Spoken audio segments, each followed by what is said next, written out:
சங்கீத பகுதியில் மிகப்பெரிய ஒரு சங்கீத பகுதி, 119வது சங்கீத பகுதி. அது 105வது வசனத்திலிருந்து நாம் 120வது வசனம் வரையில் வாசிச்சோம். இதுல ஒரு 3 வசனத்தை மட்டும் நாம் தியானத்துக்கு எடுத்துக்கொள்ளலாம். ஒரு 3 வசனம், அது 111, 112, 113 வசனங்கள். யாராவது வாசிக்கலாம் பாருங்க. உம்முடைய சாட்சிகளை நித்திய சுதந்திரமாக்கி கொண்டிருக்கிறேன். சாட்சிகள் என்று சொன்னால் ஆண்டவர் வழிநடத்தி வந்த ஒவ்வொரு வழிநடத்துதல். நம்மளை எப்படியெல்லாம் வழிநடத்தி வந்தாரு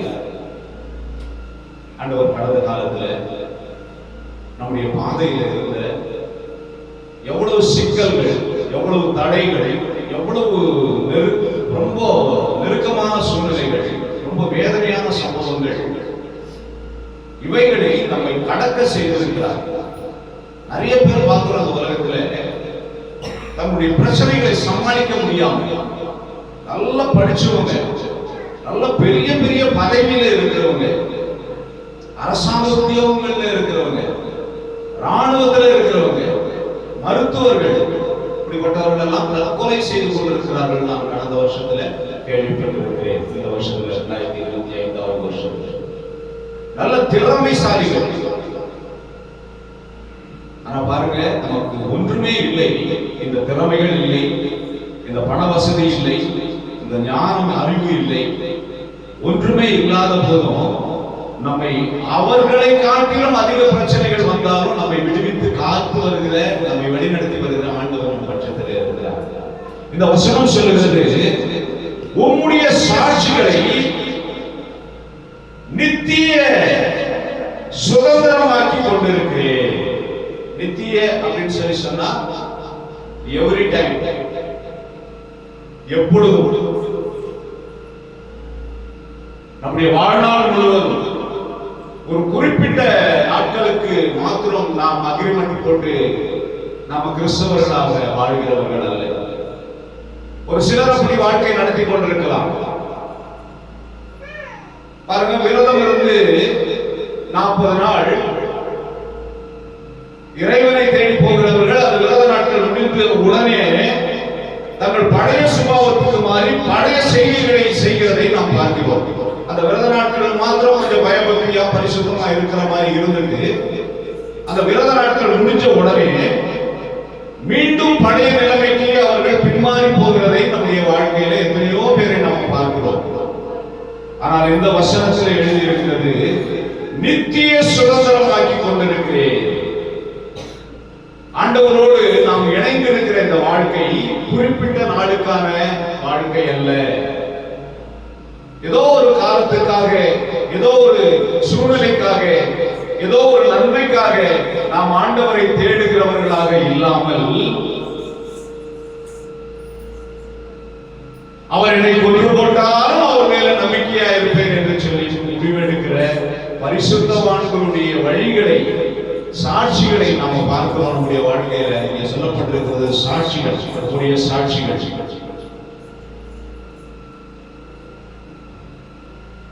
தானியேலுடைய சாட்சி, இப்படி அவருடைய வேதத்தில் இருக்கிற சாட்சிகள். அவர் என்னை விடுவித்தாலும் விடுவிக்காமல் போனாலும் ஆண்டவரோடு தொடர்ந்து ஓடும்படியாக நம்மை இணைத்துக் கொண்டிருக்கிற ஒரு வாழ்க்கை தான் நமக்காக கொடுக்கப்படுகிறது. நாம் அப்படிதான் ஒரு முடிவெடுத்து ஆண்டவருடைய கரத்தை பிடித்துக் கொண்டிருக்கிறோம். கலப்பையின் மேல கை வைத்தவன் என்ன பண்ணக்கூடாது? திரும்பி பார்க்க கூடாது. திரும்பி பார்த்தா அந்த கலப்பை முடிகிற அந்த சால் நேரம் போகாது. நம்முடைய விசுவாச பாதை அப்படிப்பட்டதாக இருக்கிறது. எவ்வளவோ பிரச்சனைகள் வரும், எவ்வளவோ போராட்டங்கள் வரும். இந்த போராட்டங்களையும் இந்த பிரச்சனைகளையும் கடக்க கர்த்தர் நமக்கு உதவி செய்கிறவராக இருக்கிறார். நம்ம இப்படிப்பட்ட முடிவு எடுக்கும் போது வாழ்நாள் முழுவதும் உம்முடைய சாட்சிகளை கை கொண்டு வாழ நான் தீர்மானித்திருக்கிறேன். ஆண்டவரே, என்னுடைய வாழ்நாளிலே எவ்வளவு சறுக்கல்கள் வந்தாலும், எவ்வளவு இடையூறுகள் வந்தாலும், நான் உங்களுடைய சாட்சிகளை கை கொண்டு வாழ என்னை நான் ஒப்புவித்திருக்கிறேன், நான் முடிவெடுத்திருக்கிறேன் ஆண்டவரே என்று சொல்லி நான் முடிவெடுக்க வேண்டும். அடுத்தது பாருங்க, 112வது வசனம், முடிவு பரியந்தம் இடைவிடாமல் உங்களுடைய பிரமாணங்களின்படி செய்ய இருதயத்தை சாய்த்தேன். இதுவும் அந்த வசனத்துக்கு ஏற்ற கருத்துடைய வசனமாயிருக்கிறது. முடிவு பரியந்தம் இதுவும் அப்படிதான். சில நாட்களுக்கு ஆண்டவரோடு ஓடிவிட்டு பின்மாறி போகிற ஜனங்கள், ஆண்டவர் தேடி ஏதோ ஒரு தேவைக்காக கொஞ்ச நாளைக்கு சபைக்கு வருவாங்க. அவருடைய தேவை பூர்த்தியான உடனே நின்றுடுவாங்க. இல்ல அவருடைய எதிர்பார்ப்பு நிறைவேறலைன்னா நின்றுடுவாங்க. ஆனால் நம்முடைய அழைப்பு அப்படிப்பட்டதல்ல. இந்த வசனத்தின்படி முடிவு பரியந்தம் இடைவிடாமல் தானியேல் கேட்கிறார், ராஜா நீ இடைவிடாமல் ஆராதிக்கிற தேவன் உன்னை தப்புவிக்க வல்லவராய் இருந்தாரா?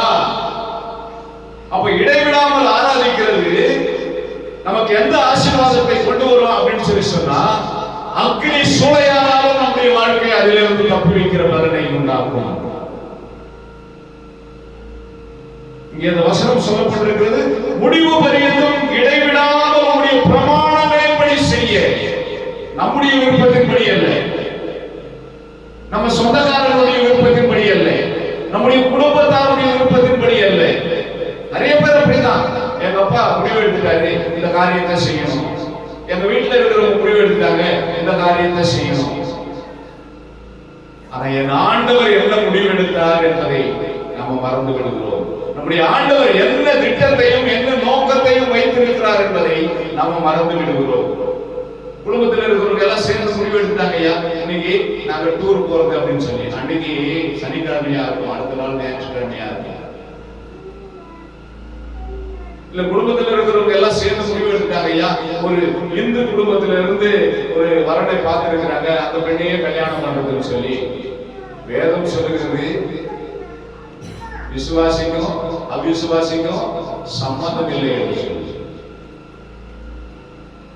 தேவனுடைய ஆலயத்துக்கோ விக்கிரகத்துக்கோ சம்மதம் ஏது என்று சொல்லுது. ஆனா மற்றவர்கள் எடுக்கிற முடிவுகளை நாம ஏற்றுக்கொண்டு நடக்கிறதை விட, இங்க பாருங்க என்ன எழுதி இருக்கிறது பாருங்க, உம்முடைய பிரமாணங்களின்படி செய்ய. இந்த வேதம் ஒரு நமக்கு கொடுக்கப்பட்ட பிரமாணம். இந்த உலகத்திலே நம்முடைய வாழ்க்கைக்கு மிக மிக மிக அத்தியாவசியமான தேவைகளை, வழிநடத்துதல்களை இதிலிருந்து நம்ம பெற்றுக்கொள்ள முடியும். நம்முடைய வழிநடத்துதல், நம்ம எப்படி வாழ வேண்டும் என்கிறதான ஒரு திட்டத்தையும் நோக்கத்தையும் கர்த்தர் இதில் வச்சிருக்கிறார். அதான் சொல்றாரு, உம்முடைய பிரமாணங்களின்படி. பிரமாணங்கள் வசனங்கள் எல்லாம் ஒண்ணுதான், உம்முடைய சாட்சிகள் எல்லாம் ஒண்ணுதான். அப்ப அவருடைய பிரமாணத்தின்படி நடக்க என்ன பண்ணிருக்கிறேன், என் இருதயத்தை சாய்த்திருக்கிறேன். அப்போ இந்த உலகத்தின் பக்கம் நம்முடைய இருதயத்தை சாய்த்து, உலக சிற்றின்பங்களில் நம்முடைய இருதயத்தை சாய்த்து, நம்முடைய விருப்பத்தின்படி, நம்முடைய சொந்த மதங்களுடைய விருப்பத்தின்படி, நம்முடைய முற்பிதாக்களின் விருப்பத்தின்படி நடப்பதை விட, நம்மை செழிப்பித்த கண்மலையாகிய, தாயின் கருவிலே நம்மை உருவாக்கின கண்மலையாகிய, நித்திய ஜீவன் வரைக்கும் நம்மை நடத்துகிற கண்மலையாகிய அவருடைய சித்தத்தின்படி நம்முடைய இருதயத்தை சாய்ப்பது மேன்மையாகிறது, நம்முடைய வாழ்க்கைக்கு ஆசீர்வாதமாகிறது. அடுத்த வசனம் பாருங்க, 113வது வசனம். வீண் சிந்தனைகளை நான் வெறுத்து. நிறைய பேருக்கு வீணான சிந்தனைகள் தான் வாழ்க்கையாக முடிகிறது. தேவையற்ற காரியங்களை சிந்தித்து சிந்தித்து சிந்தித்து. மார்த்தாளும் மரியாளும் தங்களுடைய வீட்டுக்கு இயேசு கிறிஸ்துவை அழைக்கிறார்கள். ஒரு சகோதரி என்ன பண்றாங்க, பற்பல வேலைகளை செய்கிறதிலே சிந்தித்து கவலைப்பட்டுக் கொண்டிருக்கிறார்கள். ஒரு சகோதரி என்ன பண்றாங்க, ஆண்டவருடைய பாதத்தில் அமர்ந்திருக்கிறாங்க. ஆண்டவருடைய பாதத்தில் அமர்ந்தவர்களை தான் ஆண்டவர் என்ன சொன்னாரு, நல்ல பங்கை தெரிந்து கொண்டார்கள் என்று ஆண்டவருடைய வார்த்தை சொல்லுகிறது.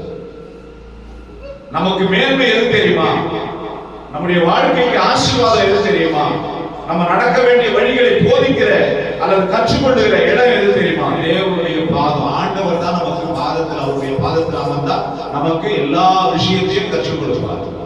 தேவனுடைய பாதத்தில் அமர்ந்தவர்கள் தோற்று போனதாக சரித்திரமே இல்லை. அவருடைய பாதத்தில் நிம்மதி இல்லாமல் இருந்ததே இல்லை. எவ்வளவு குழப்பத்தில, எவ்வளவு பிரச்சனைகளில நாம் தேவனுடைய பாதத்தில் வந்து